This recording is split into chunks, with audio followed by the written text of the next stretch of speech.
Welcome, listeners and viewers, to our first book study episode. In this episode, we're essentially just introducing the author through the prologue. We'll also, of course, take a deep dive straight into chapter one. We wanted to jump on here earlier than we previously planned because chapter one is 30 plus pages. And I think having numerous pages per month just can add up and kind of almost defeat the purpose of doing this because then it a lot of reading, and I don't want that to feel like the case. The book we are going to take a closer look at is Getting to Neutral by Trevor Moawad. While there are many great strategies to adjust your mindset and other helpful processes, the audience may be wondering what getting to neutral even means. We will, of course, certainly get into details of what that means. I think the author does a really good job of kind of talking about very early on in the book what getting to neutral is and kind of where he came up with that name, because I do think it's a very intriguing title to begin with. But before we introduce and discuss the first parts of the book, I do want to welcome my guests that are joining me in this one. If you are with us and maybe you even have the book and you have a lot of things you would like to share or anything that is helping you through this book, if you would like to reach out to myself or any of these guys to join us 1 month, that would be great. I'm not capping the number to how many people can join. I know having a video call with multiple people can be tricky at some points, but I love perspective and getting everyone's perspective and thoughts, especially on a great book like this. So my guest in this first one, who will hopefully be rather consistent as we can, is Dan. Oh gosh, I got to get his last name right. Parachin, right? Yes. Yeah, I got it. I had to Snapchat Dan multiple times last night, so I didn't butcher his name, and I still almost did it there. My brain froze. Like, what did he tell me again? I literally put it in parentheses how to um, pronounce it. So Dan is a high school teacher in Central California. Myself, I am an elementary school teacher in Bismarck, North Dakota. We will also have Maddie Lund. She is an elementary school teacher at the same school I teach at. And we have Patrick Thomas, who is an elementary teacher in Tennessee. Again, we will for sure have another person join us. Again, Maddie is not with us today. She has other obligations she had to tend to make our journey through this book. And another reminder, if any viewers or listeners do catch enough spark from this book, as hopefully we all will, to dive to it themselves, they are more than welcome to join us when we do schedule these in the future. As I already mentioned, we will hit on the prologue today and chapter one. So if you are following along with us, here we go. You can reach out to me at Enthusiasm is our jam on Instagram. I also tag all these guys on there if these guys have any connections at their own schools or their own communities. If people want to reach out to them, that is fantastic too. Or you can just send us a message and we can even mention you on here. I know Maddie, again, is not able to join us today, but she did text me some thoughts that really stuck with her already in chapter one. So that is also great to see that it's already having a positive impact on her. So let's dive right in. I'm going to start with the prologue.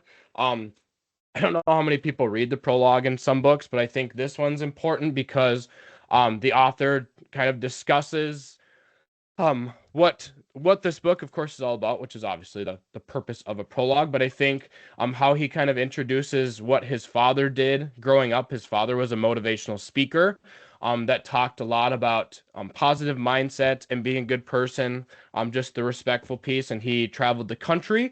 And I think as he led into as the author of the book led into, that's essentially what he still does, but he was able at some point in his life to put a title to what the mindset, the name of the mindset, and the label of it actually is, and we'll get to that here shortly. But another big piece of the prologue is the author early on discovers that he has cancer, and it is not that there's any good time to get that bad news, but was also right before the pandemic hit. So he kind of walks into this book from the beginning that he is told he has a cancer diagnosis, and then right then and there the pandemic hits, and so the world flips upside down, let alone him having to deal with chemotherapy and radiation type stuff. So as we go into the prologue and chapter one, I have plenty of thoughts and plenty of notes down. I have been fortunate enough to read this book a few times. I know I told these guys before I started, I'm not going to sit here and say this is my third time reading this book because it really doesn't matter and nobody cares. So Let's dive into chapter 1. Dan, I'll start with you. Dan, anything that jumped out to you, or anything you wanted to highlight, either in the prologue or in chapter 1? I know chapter 1 is loaded with a lot of stuff, but I think chapter 1 is a very good what neutral thinking even is. So, Dan, any thoughts you want to share from the start here? So the biggest thing that I kind of took away from this was the idea of not having that positive thinking. You kind of always grown up, and your parents have told you, your teachers have told you to always have those positive thoughts, kind of that positive outlook on life. And just hearing that idea of consider the neutral thinking, I thought that was kind of a interesting take on it, because you always kind of want to have a positive spin on your life or have a positive things that happen in your life. And having that neutral idea or neutral way of thinking was kind of in my mind, a kind of a good way to think about that, just because if it's a high stress situation, you're not going to have a positive thought in that situation, in that mindset. So that's kind of what I took away from it. And then just the idea of thinking back, especially as I was listening to chapter 1 yesterday, hearing and reminding myself about the feelings of time during the COVID-19 crisis, the start of it back in March 2021. You didn't really have any positive thoughts about it because you didn't really know what was going to happen. So just kind of going day to day with just that, in my sense, kind of my own thought of a neutral thinking was my own kind of connection back to it. Kind of like you live day to day. The days kind of seemed short, but also long at the same time. You were stuck at home. It just really had that, it was almost negative, but positive at the same time, because you were still home and healthy, but negative because you weren't really doing anything. That's kind of like my takeaways from it.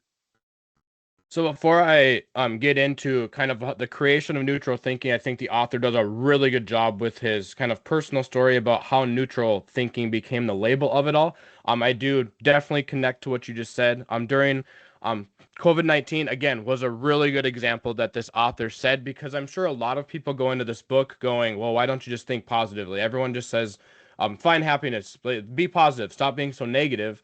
And he says, on page 10 and 11, he says, why do you bash positive thinking? He says, sometimes positive thinking is impossible. With no basis for positivity, thinking positively isn't helpful for a lot of people. And you just nailed it with the COVID. I think that the time period in the world that he starts with people, well, just be positive, just think positively. COVID-19 is a perfect example for that. And myself, I consider myself to be very positive and very optimistic, very high energy. But even during COVID, I think when I was thinking positively and, oh, by next week it's going to get better. Oh, when this happens, when everyone gets vaccinated, it's going to get better. So I had those positive outlooks, but when they never took place or they kept getting pushed back, that's when the negativity starts seeping in. You start thinking negatively. You start doing things out of character. Your schedule and routine is completely thrown off, like everybody's was. But it can be hurtful.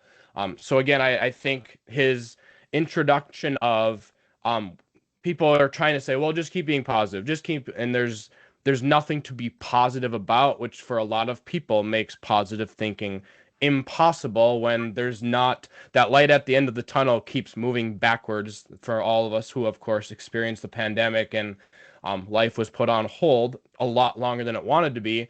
But he also talks about how getting to neutral was essential for everybody during that time because, and I know we'll get into thinking neutrally and acting neutrally and what that even means.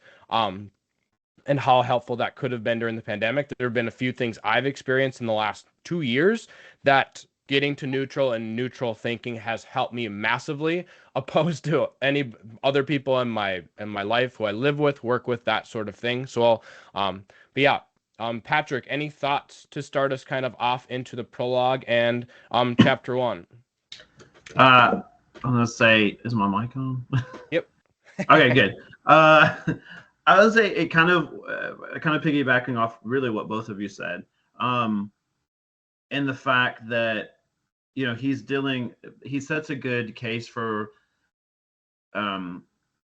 himself because he's dealing with two things at one time, right? He's dealing with a cancer diagnosis. He also mentions at the very beginning, which I thought provided good context, is he's just ended a marriage. recently. So he makes the point of saying like he was on the other side of that and was very hopeful, and then smack, we get a cancer diagnosis, and then like double smack, we get a pandemic on top of that. And which I think is like he's trying to make that case of, I'm not going to just tell you to think this way to sell a book. It's I'm telling you because I live, as he's writing this book, he's like, I'm dealing with really high stress things like a lot of people are. The other thing that I thought for me, like I always think about these types of things, like how can I apply this? And Kyler, you know this about me. I tend to skew more pessimistic about things, or more negative about things. So when he says, and you were saying this, reiterating this with what he had in the text was, we can't just automatically shift into positive thinking because that can be really detrimental for those of us that are a little more pessimistic. That's a big jump, a big jump from like this really horrible thing that's happening, or our reality of it, the way we perceive it as negative, and to just be told like just think really positive. But there's a smaller shift to go to negative. I mean, to go to neutral, right? I can probably meet you halfway. And so I think he's making a good case, that, and he says, we would all love to be positive and less negative. There's nothing wrong with being positive. He's just saying we can't be positive just because someone tells us to be positive. I'll tell you myself, when someone tells me, hey, just think positive, I immediately discount what that person's saying because they're not really, I don't think that they're hearing me. But if somebody says, hey, how can we shift into neutral? He even uses the idea of the car, being a neutral, because when you're neutral, you can probably make better decisions. So I really like the idea of he's, trying to make the argument that neutral thinking allows you to make good decisions on how to move forward to deal with whatever. So for our viewers and listeners who have not read this book or seen this book and are just kind of checking out this episode to get a little taste test of what this book is all about, on page 25 of this book, the author talks about the creation of neutral thinking. And as I prefaced earlier in this episode, the author's dad, as he was growing up, the author's dad would travel around the country, and he had kind of a keynote speaker type of job where he spoke about positivity, and he spoke about, oh, everyone needs to get along. I'm not going to go too much into detail of what his dad was doing, but that's essentially what he's kind of doing himself. But he put a label on it in this neutral thinking, and as Patrick just touched on, the author tells a story about how him and his now ex-wife went hiking on a super hot day in Arizona, and he was basically getting out of the parking lot on his way out from being done hiking, and he says on page 25, a vehicle in neutral is ready to move in any direction once the driver decides to put the car into gear. When energy is spent, momentum is gone. Shifting our brains to neutral allows us to regroup. So that is kind of the basis of where his neutral mindset and neutral thinking comes from. There's 100 things we'll get to on a lot of strategies that can help our brains get to neutral. I know when I've introduced and talked about this podcast and this book study, we've talked about how this book can help us a lot in the springtime as teachers, because any educators know how the end of year, regardless of what grade level you teach, end of year, those months just I live in the Midwest in North Dakota. When the weather starts getting nice, nobody wants to be in the building anymore, that sort of thing. But I want to highlight, because I always laugh when I read this, because it's authentic, it's him, it's real, and I think it's funny because it's true. He was trying at one point to figure out how to translate this to like high school and college kids without saying just don't be negative, just be positive, sort of thing. One of his kind of strategies he uses with college age kids to just really get across their brain. On page 20, he says, stop saying stupid shit out loud. And I think that's funny because it's true. And think about how many times during the day as as a boyfriend, as a husband, as a dad, as a spouse, as a teacher, that you say something out loud and like you either get a look from somebody else or you pause yourself and go, why did I say that? That wasn't productive at all. So I just think, and I can just imagine him standing in front of a bunch of college football players at Alabama or Georgia and say, stop saying stupid shit out loud, and that resonating with kids that age. There's a few other things that I took notes on for chapter one, but I do of course, want this to be all part of the group. As Dan, is there anything else from chapter one that you want to talk about with really anything that the author discussed with neutral thinking or the people he name drops a lot because he works with a lot of very successful people in sports. He'll get to some business people eventually, but I think that's why this book clicks with me so early on because I recognize a lot of the names and he credits himself with a lot of very successful programs, so it gets your attention like, oh, this guy works with some pretty important and successful programs. This, whatever he's talking about, must work pretty well. So, Dan, anything else you want to add for chapter one at all? Yeah, so yesterday when I was listening to the book, so I don't have the page numbers with me, so I don't know exactly what I'm referencing, but I know it talked about the idea of hope versus fact and the idea that positive thinking is all hope-based. So you're going to have that disappointment. You're going to have the frustration if you don't get it. When I heard that, I'm like, oh, that's such an interesting way to think about that because I feel like I always do that in my classroom. I do teach middle school, but the disappointment and the frustration of the kids hoping for some sort of positive grade when they get something in return and something what they were hoping for, they are down on themselves. So if we as teachers, as just humans, were to look at this more of like a fact base and like a reality of in regards to without any judgment, you're gonna have that neutral thinking, and that's kind of where I was like, oh, that's an interesting way to think about that because I've never put those two words in my mind that way. Absolutely. I think, again, he refers a lot early on to sports, so I think it's relatable for myself. I know not everyone is in sports, or it's been a while since they've played or been in competitive action. But yeah, I think the hope versus factual, and he talks about how a guy starts off 1 for 12 shooting the basketball. You have to think about why. You have to statistically, and that's why I love listening to press conferences with really good coaches, is they look at the stat sheet. They don't just, oh, well, it was just a bad day. Oh, we did this. They look at the stat sheet and they can tell you why things didn't go their way. One thing I'll note on page 31, I have a couple more notes here for chapter one before we're already done with our first chapter here, but just negative thinking. So again, I mentioned that I tend to be a very positive and very positive thinking and optimistic person. So neutral thinking, when I first read this book, was very interesting to me, but it also showed me that not everybody can do that because, as he mentions, a lot of people don't want to be positive because they don't have any reason to be positive, and there's nothing for them to look forward to. So on the flip side, on page 31, he talks about negative thinking, and he says the only thing worse than thinking negatively is speaking negatively. When you verbalize that negativity, it multiplies its effect. And I think that quote is huge in the spring months at school because you start falling into that hole. You start falling into, we're so busy, we're complaining about kids, we're complaining about coworkers, we're nervous about in our school, our staff changes, people transfer, people move up and down grade levels, numbers change so much in our school that there's a lot going on in springtime in our school, and I know a lot of schools have to deal with that. But you run into people in the hallway or anywhere, and you're both exhausted, you're both spent, and I do my best to stay away from speaking negatively. I might like talk about, oh my gosh, it's another day, and people, oh, it's almost Friday when it's Tuesday. But again, when you verbalize that negativity, it multiplies its effect.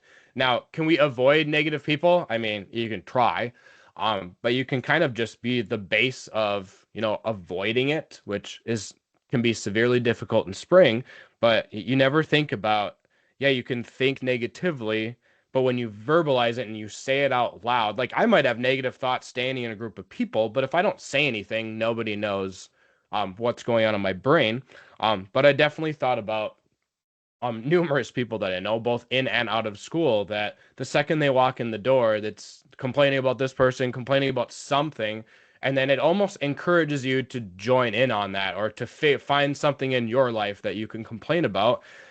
And I think this time of year, this book is so good with, um, not, I wouldn't say avoiding it and eliminating negative thinking, but it can definitely shift your brain to neutral and think more on the upside than on the downside. So, Patrick, anything else you want to touch on chapter 1?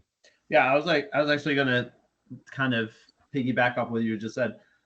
It kind of relates back to, you know, his phrase of "don't say stupid crap." You know, see how I sanitized it up for your potential younger viewers there and listeners. Um, I think, you know, when we say things negative, when we say those things out loud, it's almost, you know, from a psychological standpoint, you're creating the environment, you're creating the very environment that you don't actually like, because you just keep saying that. And I think that's the point he's trying to make. When you keep saying these things, you know, he's talking to, you know, Alabama football players and these other people that he has worked with, you know, and telling them, encouraging them, like, hey, like, you know, he even says in the book, he says, if we might not be able to go to complete positive thinking, but we can definitely avoid saying negative things.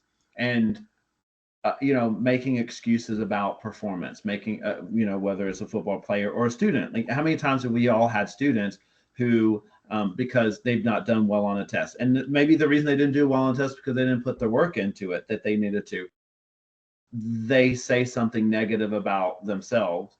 Well, you know, my view on that is, every time that you say something negative about yourself, and I have to be mindful of it, from me, is because I catch myself doing it, is you're reinforcing the story that you already have in your head. And if you continue to say those negative things, the more you say them, the longer you say them, the harder it will be for you to get to neutral, because you're recreating the situation that you just don't want. And I think he makes, you know, with the neutral thing, I'm kind of interested, because, again, as I said, as someone who is a negative thinker, even since I started reading this book, and I started this book last year when you suggested it, and then I kind of abandoned it.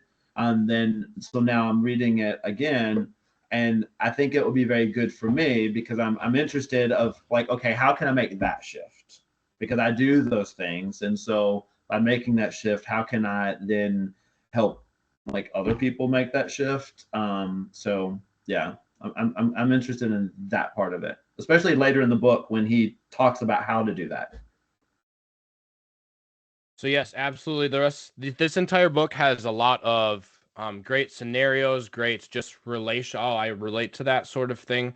But as his job's pretty cool. He gets to meet and work with a lot of cool people, but he is obviously a very, very intelligent person. But I think just the way he explains things and makes so many things relatable, that you can do this, and he lays out a lot of strategies throughout this book to help you with that. The last note I have for this chapter, I mean, I could have written 4 pages on chapter 1, but then then I'd have a lot going on in this book. And like I said, some chapters to come will have a lot more good stuff. There's a few chapters that have processes that you can actually write out and follow, and then you can come back to the next couple weeks just to check on how you're doing and that sort of thing. But I'll just note my last little note that I have on my notepad here on chapter 1 before we're done with this first episode. Pages 30 through 31 talks about the illusion of choice. Those pages is towards the end of chapter 1. There's a few bolded headings that kind of explain some little tiny things that can make a big difference just by you adjusting something in your day. He has another book, It Takes What It Takes. That's another book after we're all done with this spring. I would love to read that one, because I'm sure it touches on a lot of the same kind of stuff. But he talks about the illusion of choice, and he kind of he explains it right away as, in one hand you have a bag of Doritos, in one hand you have an apple, I believe it was. Obviously everyone wants to go for the Doritos, but we all know that the apple is the choice that's going to help us more in the long run. The one that helps me, because I've been in this situation plenty of times, is you're out with friends. And they suggest you have one more, or you have another one, or you have another one, and your brain's going, I should really get home, that sort of thing. And I mean, there's plenty of times where I've been on both sides of that and agreed to both sides. So that's another reason I can relate to that a lot. But I do want to give a shout out to some people I had book study with last year that this is the first thing I thought of. We read 180 Days of Self-Care for Busy Educators by Tina Bugren. So shout out to Christy Carson, Daniel Weiss at my school that held a great book study all of last year, because when I think of the illusion of choice, there's a few adjustments I made myself last year because of this book that have helped me this year and probably for years and years to come. On a side note of both of these things, I think having very young children at my house, I don't really have an option to sleep in on school days because one of them I have to get ready for daycare and whatnot. But when I was reading about his examples on the illusion of choice and the decision between, do I want the bag of Doritos or the apple? And again, most of us are probably going to take the Doritos unless we're thinking long term. So myself personally, sleep in for 20 more minutes or go eat breakfast and mentally prepare for the day, so you're not, getting ready for school in 15 minutes sort of thing. The big question that I have to ask myself when I think about that is there really a benefit to sleeping in for 20 more minutes? And obviously there's probably not. Now I don't have too much of an option because I have a 2-year-old I have to get ready to take to his school before I go to my school. But as teachers, and I can't remember what the statistic is that everyone talks about every year, how many decisions and choices that educators make on a minute by minute basis at school. But the illusion of choice happens all day, every day. Are we going to make some negative choices? Sure, all the time. And a lot of those are kind of, well, it's my cheat day. Well, it's this, I'm just gifting myself for whatever reason. But the illusion of choice was a good reminder to my brain that I need to continue a routine of getting up and not sleeping in, because getting up and getting some stuff done and whatever I essentially didn't get done before I went to bed the night before probably will start my day off a lot better than getting up and having 15 minutes to get ready for school. So I will again highlight the illusion of choice on page 30 and 31 is something that can help you every day if you choose to make the adjustment. So anybody else have any other thoughts or notes from chapter 1? I guess if anybody else wants to share, I'm going to pull up a text message that Maddie, our other member, did send me that I'll share with everybody. So Patrick or Dan, anything else? I mean, the illusion of choice aspect, it's just kind of like how just from June to now, I've just started working out with a buddy or going for a run. It's making that choice between doing something that you don't really want to do because it takes time out of your day, or just staying on the couch. So that's how I connected back to it. The chips and the apple situation, yeah. But when I was like, okay, I can either go for a run, it'll take maybe a total of 15 minutes going there and back, or I can just stay home on the couch. That's kind of that's my mindset to it. So after a busy day, that's what I look forward to the most. And I have started to appreciate that more in the long run after doing that, making that quick kind of decision back in June or July, whenever I started doing that. So that's kind of like my connection back to it as a human, as a person. So question for you on working out. Obviously working out has a benefit to your body. That's why everyone who works out does it. But when you have the illusion of choice in your head, which side do you want to pick? Because I mean, for me, I enjoy going to work out because it feels good, and I usually have a protein shake at the end, and I sit in the sauna. So that's kind of a benefit on top of the benefit. But when you think of going to work out, do you think of it as, oh, there's this task that I need to get done to keep my body right, or is it something that your brain and body truly desire to do? So I don't think it's either really. When I go work out with my buddy, I go just for the camaraderie aspect of it. I work out with my teaching partner, my grade level partner. So it's a cool relationship that we've built. We just on Friday nights after a long week, we just spend an hour and a half at his gym, just kind of laughing and just kind of just talking shop. Either it's weightlifting stuff or about the classroom, or it's our way to kind of vent a little bit. But Yep. when I'm going for a run on my own, I just have my headphones in. I zone out. That's kind of like how I think about it. I don't think about it more of like a health option. I don't think about it more of like something I have to do. It's just something that I've started to enjoy, and my goal is just to kind of continue with it. So I don't know how it really, I'm sure it connects to this book. I've not gotten much further than halfway through chapter 2, but when the idea of the illusion of choice and the chips in the apple, lately I've been choosing the apple in regards to working out than just staying at home. Just to kind of change my lifestyle a little bit. Patrick, anything else? I would say with that scenario with the chips and apple, you know, again, we all know what we probably should choose, but I think the illusion of choice is this idea that, well, that we should always choose that. I mean, we should always choose it, but we're not going to. And I think there needs to be space for us that sometimes you're going to eat that. Sometimes you are going to not go for your run or for a workout, or you're whatever it is. There are going to be times where, for whatever reason, you're not going to do those things. You know, and when those happen for me, I can't tell you how many times where I have had the experience of, wow, I feel really good because I did go work out, or I did make a smart food choice, or if it's not even health related, you know, I made a really good choice about how I spent my money. You know, I really wanted this, but I chose to save my money. And then there are times when I do the opposite, you know, and I think there's an element of thinking, you know, if everything is a choice, then I think you can be neutral in both of those things. Like, I think if you eat the chips and then you immediately start feeling like horribly guilty about that, then that doesn't lend itself to long-term, you know, success in that way. If it's every time that you spend more money than you should have and you beat yourself up about it and you go negative instead of, okay, well, let's reevaluate.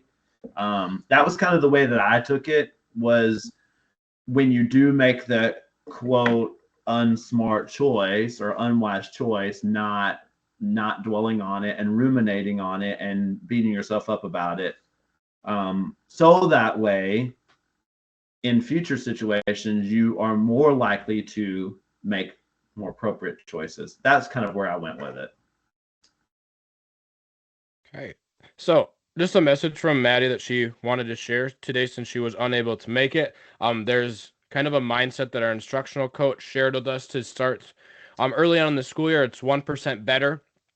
So we haven't talked about it a ton because of all sorts of things going on at our school, but I'm sure most people are familiar just with what 1% better each day or each week can obviously add up to mathematically. But she says 1% better is really resonated with me these first couple of chapters, learning from the previous opportunities to better prepare for future ones, knowing if we face something before, we can do it again with more knowledge and awareness than the first time. So yes, that's kind of a pillar at our school this year, is just being 1% better every single time. And obviously that can add up throughout a school year and just be wonderfully spectacular by the time we get to spring. So if there's nothing else from anybody else, just to recap, we talked about what neutral thinking is. Again, I'll just reiterate because I think the author does a really good job here. Is a vehicle in neutral is ready to move in any direction once the driver decides to put the car into gear. So when you're in the middle, you're able to regroup yourself and you are able to go whatever direction you want based on